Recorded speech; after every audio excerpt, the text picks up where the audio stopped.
Our extraordinary tale begins with the unexpected arrival of the postman. As unaccustomed as the aspiring author, one Christian Elias Charity, was to receiving any missive other than from his creditors, you can no doubt imagine his surprise in receiving not one, but two unexpected, though heartily welcome notices on that otherwise wet and dreary October morning. The first was word from a small but reputable publisher commissioning a proposed novel on the strength of 10,000 beautifully crafted words and an intriguing synopsis. The second letter informed him of a sizable endowment resulting from his late uncle's passing, which had effectively secured his future financial independence. Given that Christian had risen that very morning with the sole intention of taking a leisurely stroll down by the Thames before throwing himself off Tower Bridge, so discouraged and mentally fatigued was he, not only by his lack of literary success, but also the profligate habits and desultory lifestyle he had adopted, you would understand how miraculous the unexpected news was, and why it so affected him. The publisher's commission meant he could finally be regarded as a professional author, whilst the latter meant he could retreat again to the country to create his masterpiece and renounce the disreputable society that he had fallen into. He was a country gent, born and bred on a farm and of Anglo-Saxon stock. This hereditary was clearly indicated by his flaxen hair and Viking physique. He had only ventured up to the smoke to further his literary career, but the unceasing slog and lack of success had taken its toll on him, both physically and emotionally.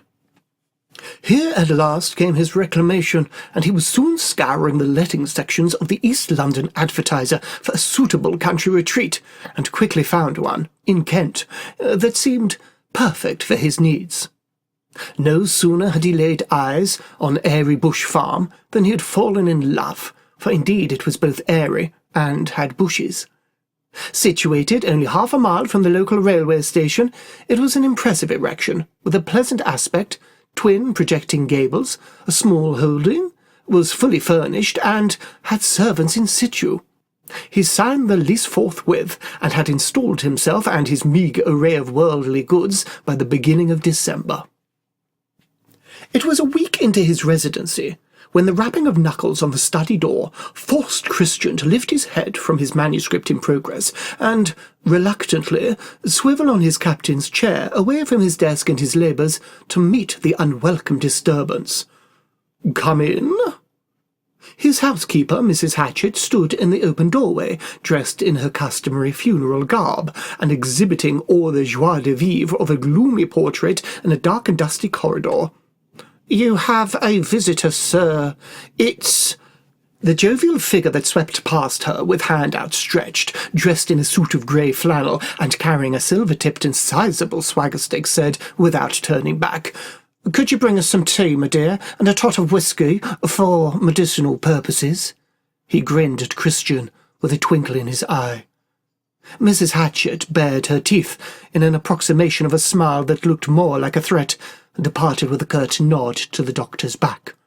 "Hello, hello," said his guest, grasping Christian's hand in his own and shaking it violently.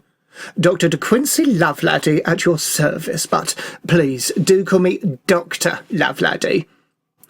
"Pray, do take a seat," Christian said without enthusiasm. The doctor pulled up a chair and joined him at the desk. He was a fine, brawny fellow, in his early 50s, vital and athletic, square-headed and square-shouldered, with a Van Dyke beard and an impressive moustache curled and waxed at the extremities. "Please forgive the intrusion, but I felt compelled to make your acquaintance. Your aunt is a friend of mutual friends, and wrote to me regarding your whereabouts and suggested I look in on you. I hope I'm not disturbing your labours." Christian waved faintly at his manuscript. "Actually," he said, "I'm a writer, and I'm rather engrossed." Oblivious to the implication, the doctor plucked a monogrammed cigarette case from the silk-lined interior of his jacket and clicked open the lid, offering the contents to Christian, who, declined to partake with a shake of his head. "Mind if I indulge?" asked the doctor. "Be my guest," Christian replied. At which the doctor produced a long, thin, brown, and what would prove to be an exceedingly pungent Russian cigarette from its casing, and, striking a match on the rough undersole of his shoe, lit it with a flourish. "Helps clear the lungs," he beamed, and inhaled languidly. "So you're a writer, eh? So am I." Christian rolled his eyeballs, having heard the claim repeated ad nauseum, but the doctor continued enthusiastically. "I'm writing a novel as we speak. Well, not literally. I'm sat here talking to you, of course, but I'm thinking about it. Well, I have an idea for one. Well, I do always write my own prescriptions, sometimes, mostly illegibly. Sometimes I leave it to the practice nurse, neat to hand, don't you know, but I always make a mental note of my creative ideas. Indeed I do, when I remember. I'm sure you'll agree there aren't enough hours in the day, sometimes to shit, shower and shave, never mind create." The doctor chuckled with vulgar good humour. Christian was saved from having to reply by the reappearance of Mrs. Hatchett with the tea-tray, complete with whisky decanter in hand. She strode to the desk and glared at Christian until he made space on the desk amongst his papers, at which point she slammed it down so the crockery rattled, and, with a snort of derision, turned and left the gentleman alone, banging the door shut behind her. "You must excuse my housekeeper," Christian said apologetically. "No, not at all, not at all. I've known Gwendolen for years," the doctor replied, picking up the teapot and indicating with a nod that he should be mother. "Hard to believe she was once a gay, happy soul and full of the milk of human kindness, but she was, you know. Oh, poor, poor Gwen. She has never recovered from the loss of her only son in strange and mysterious circumstances." "I had no idea. You mean he's dead?" Christian loudly ejaculated. The doctor tipped a generous measure of whisky from the decanter into his cup. "Not necessarily," he sighed. "If only it were that simple. No, she put him somewhere one night, and a short time later realised she'd gone and forgotten where she'd put him. Lost, you see. Never been seen from that day to this." He took a sip of his tea with raised pinky. The doctor smiled. "Ah, but I'm sure you find that odd, exceedingly odd, no doubt. Yet there are odder events that take place out here in the country, away from the prying eyes of city folk, I can assure you." The doctor let this statement hang ominously in the air as he added a further dash of whisky to his cup. Sipping it, he nodded approvingly. "Your aunt informed me of your convalescence and desire to recuperate here in our humble hamlet. Tell me, is the country air agreeing with you?" "Yes, so far. I am feeling much improved," Christian nodded, "and I do seem to have regained my appetite. Mrs. Hatchett may not be the most agreeable of housekeepers, but she's a damn fine cook. That cannot be denied." He stirred his tea. "Though I would benefit from more sleep, if I'm honest." "You have trouble sleeping?" probed the doctor. "It's that bally rooster," Christian complained. "Cock-a-doodle-doing outside my bedroom window every bally morning just before dawn. Will not shut up until I've thrown a boot at it and knocked it off the garden fence. At this rate, I'll have no boots left, for it doesn't learn. Back the next morning as bold and incommodious as any brass band." "I could prescribe a sleeping draught," offered the doctor. "Sleeping is not the problem," Christian replied. "It's the being woken up. I must need have a word with Kluk, the groundsman, see if there's anything he can do. He is meant to be in charge of the livestock after all." "Good luck with that," the doctor muttered archly. Christian took out his pocket-watch and looked at it pointedly. Taking the hint, Lovelady put aside his cup and saucer, stood, and handed Christian his card. "At your service, Mr. Charity. Contact me day or night. Oh, and expect an invitation to dinner later this week. I'd be delighted if you'd do this crusty old bachelor the honour of your presence. I don't get many visitors, but my cook is more than a match for Gwendolen, and significantly better tempered." Also, I do have some literature in my collection that I suspect would be very much of interest to a young gentleman of your persuasion." And with a wink and a shake of his hand, the doctor left a bemused Christian to go back to his literary activities. The afternoon flew by in a burst of creativity, and Christian realized he had yet again worked up quite the appetite as he sat down that evening to dine.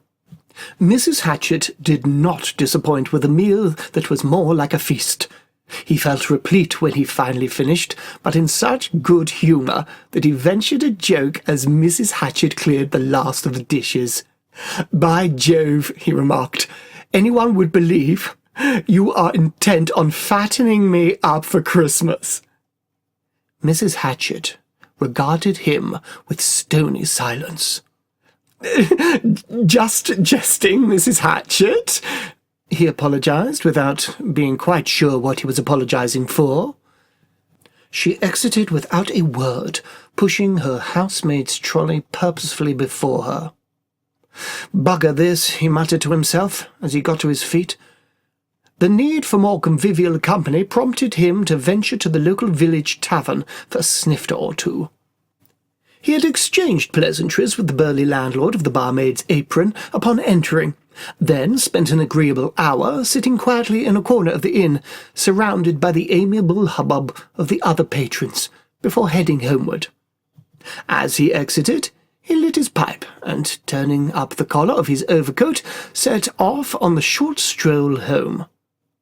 The moon shone with a cold crystalline light upon the country lane leading towards Airybush Farm, illuminating the trees and hedges and fields either side. The warm yellow glow that emanated from the hostelry was soon left at his rear end, and he entered into an environment of utter silence.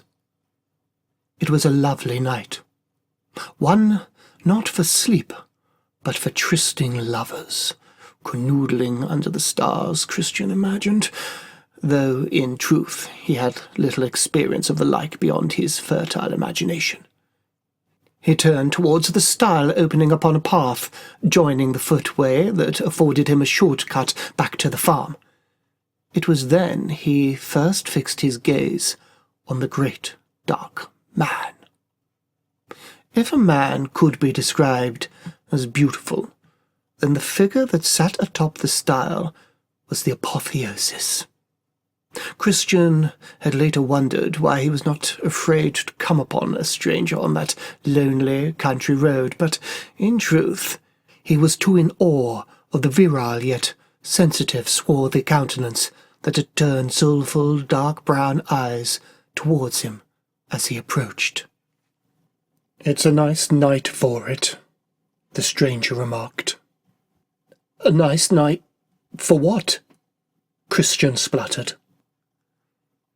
The stranger looked up into the clear night sky. "Oh, you know, gazing up at the stars and taking one's mind out of the gutter," he replied with a wan smile.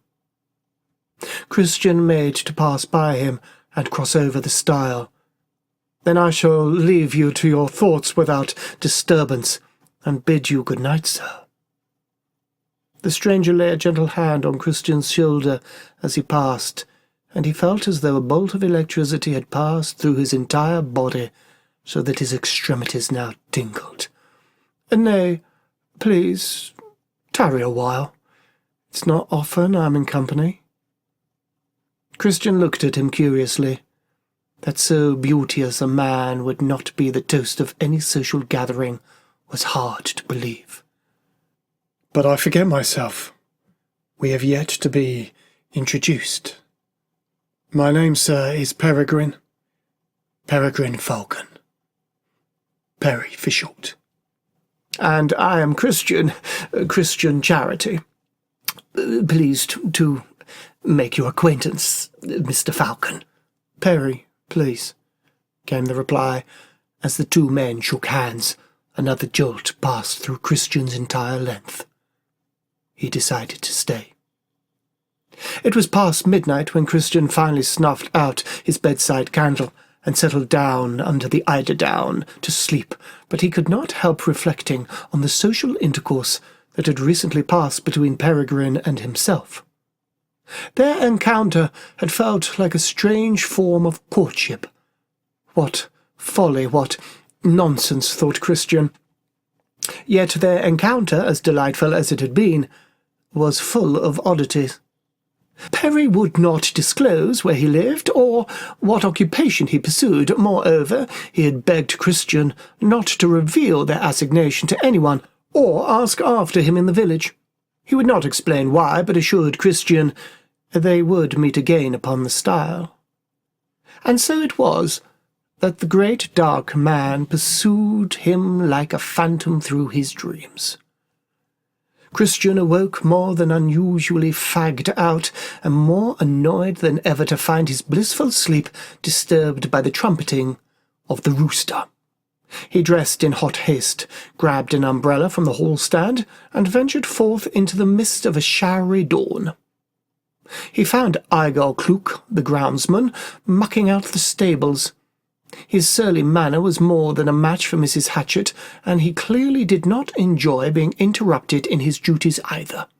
He had the face of a waxwork toad, 3 wispy strands of hair arranged across his otherwise bald pate to approximate a full head of hair, red-armed, rough-handed, uncouth, and with the unmistakable smell of drink about him. Eventually he rested his pitchfork and deigned to turn his head, fixing Christian with a bloodshot eye. "Now, about your cock, Mr. Kluk," Christian began. "Which cock? There be many cocks in this small holding, young master," Kluk replied with an insolent sneer. "The big one. Plenty of big cocks, sir. Could you be more specific?" "The noisy one," Christian barked. "The one that bellows outside my bedroom window every morning just before dawn. Ah, Rufus, you'll be meaning." "What of him?" "He crows," Christian complained. "It's what they do, sir. Cocks crow. It's in the very nature of every cock, big and small. A rooster crows because he has an internal clock that helps him anticipate sunrise. That is as may be, but I wake up with the cock every morning." "And what do you want me to do about that, sir?" "Shut the cock up." "And how do you suggest I do that, sir?" Christian felt himself becoming increasingly flustered and annoyed by Kluk's truculent manner. "I think that is rather your area of expertise. What do you advise?" "I'd advise you to go to bed earlier, sir," Kluk replied dryly. "But then I always welcome a new perspective, sir." "I refuse to have my timetable dictated by any cock or by its bally internal clock. Turn his coop into a blackout box or place a sock over his head. That should reset his timepiece." "Won't do, sir. Rufus is responsible for protecting his flock. He crows to inform the flock of potential hazards. Can't do that if he can't see to do it." "And what hazards are there exactly to be found on a small holding in the middle of nowhere?" Kluk scratched his head, carefully, so as not to dislodge his creative hairstyle. "Oh, well, there be predators, see, foxes, poachers. We're never truly safe, are we, sir? Not nowhere, not none of us." "I take it under advisement, Mr. Kluk, but please try to find a solution, will you?" "I'll ask about the village." "Thank you," Christian replied derisively, and with a toss of his blonde quiff followed his rumbling belly back to the house and the promise of the delicious breakfast that awaited him there. But the cock was not to be silenced. Indeed, if anything, it grew louder with each passing day. Yet, with each passing day, Christian grew increasingly more accustomed to the disturbance, as one might who lived on a busy thoroughfare grow used to the unremitting clatter of hoofs upon cobblestones. And each day he awoke more languid and desirous of sleep than the day before. As good as his word, Dr. Loveladdy's invitation to dinner arrived by messenger that afternoon. Obliged, but with little eagerness, Christian responded in the affirmative by return, and 2 nights later found himself at the doctor's table. The food, if not the conversation, was entirely satisfactory, and Christian's appetite ensured there was not one Brussels sprout left in the tureen or the crumb of a cracker on the cheeseboard. The two men retired to the library, and Christian seated himself in a comfortable armchair, whilst the doctor unlocked his tantalus and took the whisky decanter from it. Having sniffed the crystal stopper and savoured its aroma, he poured 2 large measures, handing one to Christian before snuggling down in the armchair opposite. "Nothing more cosy than to be sitting on a winter's night beside the open fire, enjoying good company, what?" Christian scanned the room for the good company to whom the doctor referred, and, having failed to find it, drank from his tumbler. The doctor took a sip. "Special reserve," he said, admiring the amber liquid as it glinted in the firelight. "Keep it in reserve for special guests only," he chuckled. Christian nodded politely. It was indeed a superior blend that warmed his gullet and emboldened him. "You never married?" he found himself saying. The doctor looked surprised. "No," he admitted. "No, but I did have a friend once. He, too, lived at Airy Bush Farm, as it happens." Christian wasn't in the least perturbed. Having lived in the East End, he knew all sorts, and was, in any case, no one to judge. "And what happened to your friend?" he inquired. "He died." An uncomfortable silence ensued. Finally, the doctor smiled good-naturedly and changed the direction of the conversation. "Your appetite seems to have come on in leaps and bounds," he observed. "Yes." It was Christian's turn to frown. "But in any event, it's a bally strange business. I appear to be losing weight, not gaining it." The doctor's face assumed a grave expression. "And your arm?" "My arm? I cannot help but notice you keep touching your forearm, and not without discomfort." Christian was surprised in having his attention brought to it. "Oh, that... flea bites, I believe. I was down by the stables, and assume I was bitten by fleas, either from the manure or Mr. Klook. But there is a rather nasty rash to go with them." "May I see it?" the doctor inquired, rising to his feet. Christian rolled back his shirt-sleeve. The doctor's face grew very dark. "Just the 2 fleas, was it?" "Apparently so, and they must have been blood-sucking monsters, but it's the rash, it's so damn irritating." "Keep it covered," the doctor advised, turning away. "I will prepare an ointment and bring it over in the morning. Now I think you would be best put to heading home. Snow is forecast, I believe." Christian felt as though he was being summarily dismissed, but was not complaining. Out on the road home, the first few snowflakes began to fall, and soon there was a white film underfoot. It was a short journey, and Christian was not unduly concerned. His only real anxiety was as to when he would see the great dark man once more. And so it was with an inestimable feeling of joy that as he turned the country lane and approached the stile, he saw the handsome and unmistakable figure standing erect and awaiting him. As soon as their eyes locked, Perry ran towards him, and throwing decorum to the winter winds, he grabbed Christian, hugged him, kissed him, fondled him like a long-lost brother. "I was sure you'd pass this way tonight," he cried. "How sure?" Christian inquired. "Just sure." Perry hugged him tighter. "I've been so lonely since I saw you." "I know," Christian replied. But I don't understand how a chap as admirable, as beauteous as you could ever want for company." Perry released his hold and turned away, and clenched his fists. "Because I live the life of a damn recluse. If only you could understand." "Then educate me," Christian replied, softly. "It is due to my malady. I don't expect you to have ever heard of it, few have, but I suffer from a severe form of genetic disorder known to the medical elite as xeroderma pigmentosum. Don't look so perplexed, my friend. It simply and cruelly means I have extreme sensitivity to sunlight. In my case, it could literally kill. I cannot leave the house in daylight hours, but am forced to roam the night in solitude. And was it always so? It developed in childhood and grew steadily worse until here I am.